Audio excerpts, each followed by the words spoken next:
કરવા જાઉં છું. રીના, તું જોગિંગ કરવા જતી રહીશ તો પાછળથી નાસ્તા પાણી કોણ બનાવશે? અને નિકેત અને તારા પપ્પાને ઓફિસ જવાનું દરરોજ મોડું થાય છે. એટલે જોગિંગ કરવા જવું હોય તો સારી રીતે અત્યારે નહીં.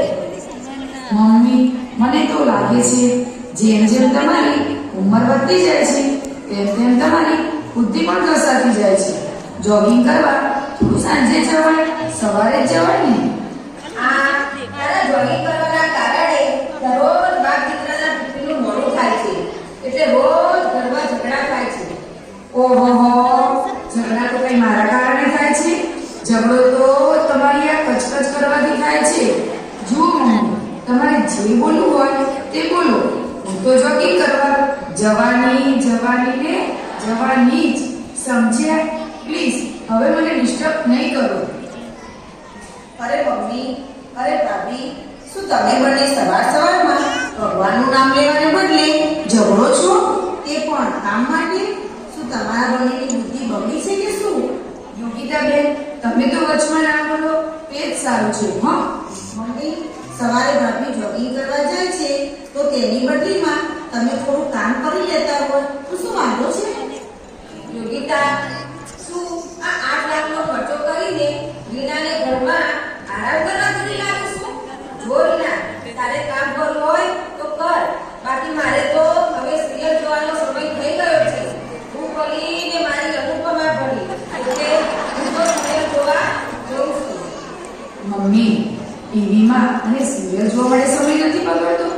આખો દિવસ તમે ટીવીનું રિમોટ લઈને સોફા તોડો છો ને. કોઈ દિવસ બીજાનો વારો ટીવી જોવા માટે આવવા દેતા નથી. હા હા, હવે વધુ મારી સામે બગાડ કરવાની જરૂર નથી. હું તો ફક્ત ટીવી જોઉં છું અને તું આખો દિવસ બસ મોબાઈલ લઈને વોટ્સએપ અને ફેસબુક પર જ હોય છે. તે કોઈ દિવસ ઘરની સાફ સફાઈમાં ધ્યાન આપ્યું છે? આવી મોટી બહુ બને કહેવાવાળી. મમ્મી, તમારી તો હવે હદ થાય છે. તમારું સહન કરું છું એનો મતલબ એવો નથી કે તમે જ્યારે ઈચ્છા થાય ત્યારે મને સંભળાવ્યા જ કરો છો. હું તો તમારા બધાથી ત્રાસી ગઈ છું. મમ્મી, ભાભી, હવે બસ કરો. હવે હું કોલેજ જાઉં છું. મને ખૂબ મોડું થાય છે. બેટા, કંઈક નાસ્તો કરીને જા. મમ્મી, આજે તમારા બંનેના ઝઘડાથી મારું પેટ ભરાઈ ગયું છે. હું જાઉં છું. જય સ્વામિનારાયણ. હા હા બેટા, જય સ્વામિનારાયણ. આજે તારા માટે ગરમ ગરમ રસોઈ તૈયાર કરી. અરે વાહ, દીકરીને બેટા અને ગરમા ગરમ રસોઈ કરીને જમાડશો. અને વહુને શું જોડા ખાવાના? તે તો બહુ જોડા ખાવાને લાયક છે. એ તો તું મારા ઘરની બહુ નહીં પણ મારા ઘરનો બોજ છે, બોજ. મમ્મી, એ તો સમય જ કહેશે કે હું તમારો બોજ છું કે તમે મારા ઉપર બોજ છો. આ બધું તમે ટીવી સિરિયલો જોવામાંથી બોલતા શીખ્યા છો. અને તું વોટ્સએપમાંથી સમજી જા. હવે તારું કામ કર. સવારના ફોનમાં મારી સાથે માથાકૂટ કરવાનું બંધ કર. એ ભગવાન, આ મારી સાસુ ક્યારેય નહીં સુધરે. હું તો સુધરેલી જ હતી પણ તે આવી આ બધું બગાડ્યું. ખબર નહીં તું કેવા પગલાંની મારા ઘરે આવી છે. આ મારા દીકરા નિકેતને પણ તે તારો કરી લીધો છે. એ તો પૂરો બહુ ગેલો થઈ ગયો છે. એ તો તમારા વર્તનના કારણે મમ્મી. મને તો તમે હવે કંઈ કહેતા જ નહીં. તમારી જોડે કોણ માથાકૂટ કરે? હું તો આ ચાલી જોગિંગ કરવા.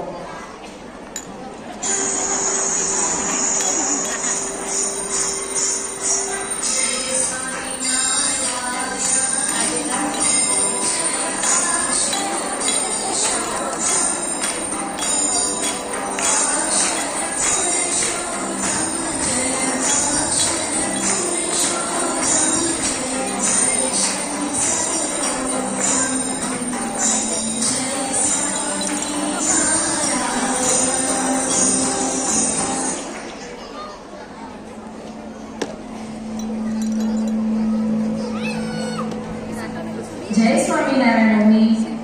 જય સોનલ બેટા, તું મને મળી અને હું ધન્ય થઈ ગઈ છું. મેં કેટલા પુણ્ય કર્યા હશે એટલે મોટા સ્વામીએ મને તારા જેવી વહુ આપી છે. એ તો મમ્મી, સાચું કહું તો મને લાગે છે કે મારા સ્વામીએ મારી પ્રાર્થના સાંભળી લીધી છે. હું હંમેશા પ્રાર્થના કરતી હતી કે મને એક માં જેવી સાસુ મળે. અને આ પ્રાર્થના મહારાજ સ્વામીએ સાંભળી લીધી અને આજે તમે મને પોતાની દીકરી કરતાં પણ વધારે સારું રાખો છો તો મારા મોટા સૌભાગ્ય કહેવાય ને કે મને તમારા જેવા સાસુ મળ્યા. હા બેટા, એ તો મહારાજ સ્વામીનો આપણી ઉપર રાજીપો છે, તેથી એમને આપણા બંનેની ઈચ્છા પૂરી કરી. હા મમ્મી, રાજીપો તો છે જ ને.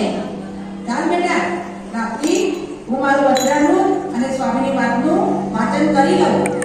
હા મમ્મી, હું પણ મારું આહ્નિક કરી લઉં. અને હા બેટા, પછી આપણે બંને સાથે મળી રવિ અને તારા પપ્પાનું ટિફિન બનાવી લઈશું. સારું મમ્મી.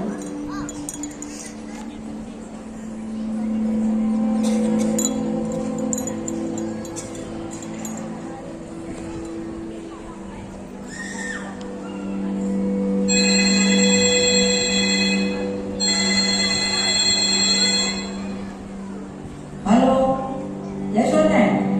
કોણ? હા, બોલ બેટા. હા હા, તું ચિંતા ના કર. હું અને પ્રાપ્તિ હમણાં જ આવીએ છીએ તારા ઘરે. હા બેટા, પણ મૂકું. જય સ્વામિનારાયણ. પ્રાપ્તિ બેટા, હું પ્રાપ્તિ બેટા. શું મમ્મી, તમે મને બોલાવી? હા બેટા, આપણે હમણાં જ ગીતા માસીના ઘરે જવું પડશે. હમણાં જ? કેમ મમ્મી હમણાં જ જવું પડશે?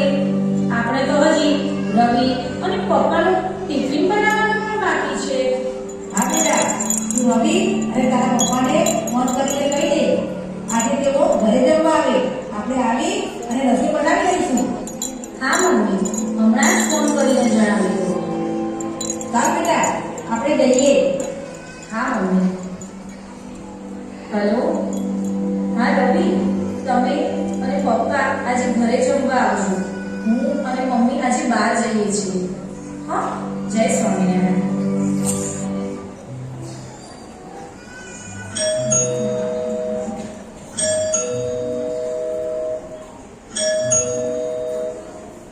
આ વળી કોણ આવ્યું હશે? ટીવીએ જોવા દેતા નથી. ઓહો, શ્વેતાબેન, તમે ઘણા દિવસે દેખાયા. આવો આવો શ્વેતાબેન, આવો. જય સ્વામિનારાયણ શ્વેતાબેન. જય સ્વામિનારાયણ ગીતા. પ્રાપ્તિ, બેટા આવ. જય સ્વામિનારાયણ માસી, કેમ છો? મજામાં? મજામાં. જય સ્વામિનારાયણ પ્રાપ્તિ, આવો બેસો. સવિતાબેન, તમારી બહુ પ્રાપ્તિ કેટલી સંસ્કારી છે. આચાર્ય સાથે મને પગે લાગી અને આ મારી બહુ લગ્નને 5 વર્ષ થયા પણ હજુ એકે વાર મને પગે લાગી નથી. ગીતા, મને દેખાતી નથી. એ કઈ બહાર ગઈ છે કે શું? એ રહી અંદર. મોબાઈલ લઈને બેઠી હશે. એને બીજું શું હોય? આખો દિવસ ફેસબુક અને વોટ્સએપ. આ રહી માસી, રૂમમાં હતી. હાય પ્રાપ્તિ, કેમ છે? જય સ્વામિનારાયણ ભાભી, મજામાં? જોઈને પ્રાપ્તિ, જોઈને સૈતાબેન. જય સ્વામિનારાયણ બોલવાના પણ તેનામાં વિવેક નથી.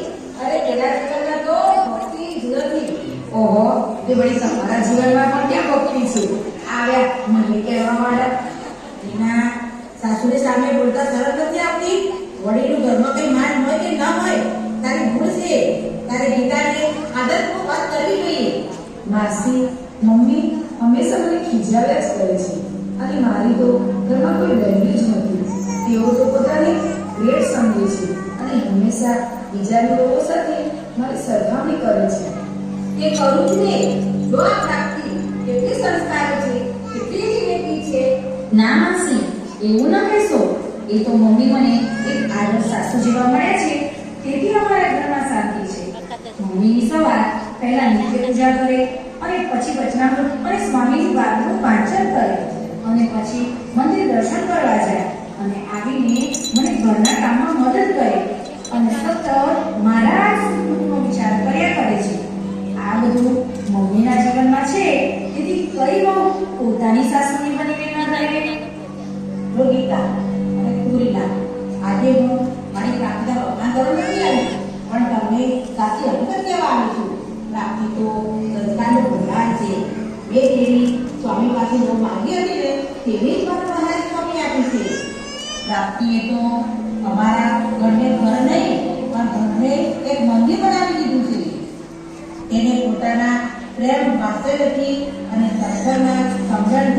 અમારા બધાના દિલથી દર્શે એટલે તો અમારા વચ્ચે પ્રશ્ન થાય પણ સત્સંગના સમજણના કારણે પ્રશ્ન બની રહેશે એ ભૂતકાળ બની જાય છે. એ તો સવિતાબેન તમારા નસીબ સારા છે એટલે તમને આ પ્રાપ્તિ બહુ મળી છે. અને પ્રાપ્તિ તારા નસીબ સારા છે કે જે તને સવિતા માસી જેવા સાસુ મળે. ગીતા, જો હું તને ઘણા સમયથી કહું છું કે તારી ઉંમર ટીવી જોવાની નથી, તું ટીવી જોવાનું મન કર. હવે તારી ઉંમર ભગવાન બનવાની છે. જો તું સભામાં ગઈ, નિયમિત મંદિરે ગઈ તો તું રીનાને કહી શકીશ. ગુરુ બોલ પાડ અને ચેલાને શીખવાડ અપાય. પહેલા આપણે આપણા જીવનમાં ઉતારવું જરૂર છે. અને રીના, તારે પણ હવે રેગ્યુલર પ્રેમવતીની સભામાં જવાનું છે અને તમારે બધાને નિયમિત રવિ સભા ભરવાની છે. જો તમારા ઘરને આદર્શ બનાવવો છે તો સત્સંગના સમજણના કારણે બનાવી શકશો. હા રીના ભાભી, જો વાસણ છે તો બગડે પણ ખરા, તેવી જ રીતે ઘર સંસાર છે તો પ્રશ્નો આવશે પણ ખરા, પરંતુ તે પ્રશ્નોનું સમાધાન તરત જ કરી લેવું જોઈએ. જો મનમાં ભરી રાખીશું તો તે એક દિવસ મોટું વટવૃક્ષ બની જશે. આપણા ગુરુ મહંત સ્વામી મહારાજની આજ્ઞા છે કે આપણે નિત્ય ઘર સભા કરવી. તો અમારા ઘરમાં અમે ઘરના બધા જ સભ્યો સાથે મળી દરરોજ ઘર સભા કરીએ છીએ અને સભા બાદ ચર્ચા પણ કરીએ છીએ. અને જે દિવસે કોઈને કોઈ મનદુખ થયું હોય અથવા ખોટું લાગ્યું હોય, પ્રશ્ન થયો હોય તો તેનું સમાધાન પણ કરી લઈએ છીએ અને એકબીજાની માફી પણ માંગી લઈએ છીએ. આ રીતે નિયમિત સત્સમાગમ કરવાથી જ જ્ઞાન જીવમાં સિદ્ધ થાય છે અને જો જીવમાં કરતાપણાની સમજણ ઘડાઈ જશે તો ચોક્કસ પ્રશ્ન એ પ્રશ્ન જ નહીં લાગે.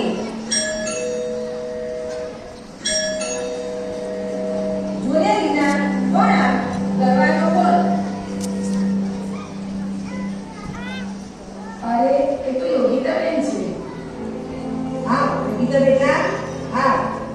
જો ગીતા, આ તમારા રોજના કરવાથી આ યોગિતાનું ભણવાનું આવડે છે અને તમારા રોજના ઝઘડાથી જે કંટાળી ગઈ છે તેથી તેમને અમને ફોન કરીને બોલાવ્યા હતા. હા મમ્મી, સવિતા માસીને મેં જ ફોન કરીને બોલાવ્યા છે. ઘરના રોજના પ્રશ્નથી મારું ભણવાનું બગડે છે. ભાઈ પણ ઓફિસમાં સરખું ધ્યાન આપી શકતા નથી અને પપ્પાનું તો તમારા બંનેના ઝઘડાને લીધે બીપી વધુ એવું જ રહે છે. મમ્મી, હું હવે આવી જિંદગીથી કંટાળી ગઈ છું. યોગિતા, બેટા મને માફ કરજે. મારા કારણે તારું ભણવાનું બગડે છે. સવિતાબેન, મારી ભૂલ સમજાઈ ગઈ છે. રીના તો ઘરમાં નવી છે અને ઉંમરમાં પણ મારા કરતાં ઘણી નાની છે. છતાં પણ હું તેની સાથે નાની નાની બાબતમાં ઝઘડતી જ રહી. ના મમ્મી, એવું ના કહેશો.